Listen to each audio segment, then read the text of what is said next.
జలుబు, జ్వరం వంటి చిన్నా చితక ఆరోగ్య సమస్యలతో బాధపడుతున్నప్పుడు మనలో చాలా మందికి గజ్జల్లోనూ, చంకల్లోనూ వాపు రావడంతో పాటు చిన్న గడ్డల్లాంటివి కనిపిస్తూ ఉంటాయి. మన ఒంట్లోని వ్యాధి నిరోధక ప్రతిస్పందనగా లింఫ్ గ్రంథుల్లో వాపు రావడం వల్ల ఇలా జరుగుతూ ఉంటుంది.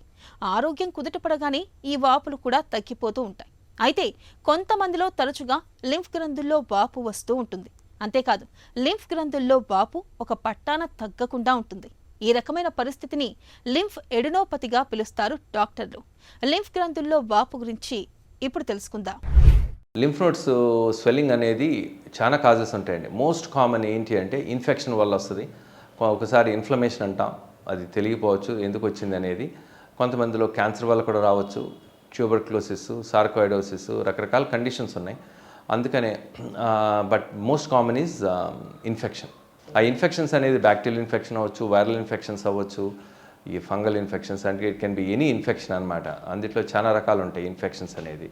సో మోస్ట్ కామన్గా ఇన్ఫెక్షన్ రూల్ అవుట్ చేస్తాం అనమాట. ఎప్పుడైనా లింఫ్ నోడ్ స్వెల్లింగ్ వస్తే ఫస్ట్ బ్యాక్టీరియల్ యాంటీబ్యాక్టీరియల్ డ్రగ్స్ వాడి తగ్గుతున్నాయి లేదో చూస్తాం. అప్పటికి తగ్గకపోతే సూది పరీక్ష చేసి చూస్తాం. 2 వారాల నుంచి తగ్గలేదనుకోండి, ఒక 1 మంత్ అయిందనుకోండి, అప్పుడు డెఫినెట్గా ఇంకా వేరే కారణాలతో ఏమైనా ఉందా అని చెప్పి ఆ లింఫ్ నోడ్ని తీసి ముక్క పరీక్ష చేసి చూస్తాం అనమాట. సో మనకి లింఫ్ నోడ్స్ కనుక ఎన్లార్జ్ అయినాయి అనుకోండి, అది ఎందుకు ఎన్లార్జ్ అయినాయి అనేది మనం ముందు తెలుసుకోవాలి. అది ఇన్ఫెక్షన్ వల్లని మనం కామన్ ఇన్ఫెక్షన్స్ అయితే అది మనం రూల్ అవుట్ చేసుకున్న తర్వాత అప్పుడు ఇంకా క్యాన్సర్ అయితే మాత్రం ఆ లింఫ్ నోడ్ని మనం తీసి అది ముక్క పరీక్ష చేసి ముక్క పరీక్షలో ఎలా ఉందో తెలుసుకుంటారు. అలానే తర్వాత అది ఇమ్యూనోహిస్టోకెమిస్ట్రీ అటువంటి పరీక్షలు చేసి అందులో ఏ టైప్ ఆఫ్ క్యాన్సర్ అనేది తెలుసుకుంటే కూడా ట్రీట్మెంట్ అనేది ఈజీగా అవుద్ది అనమాట.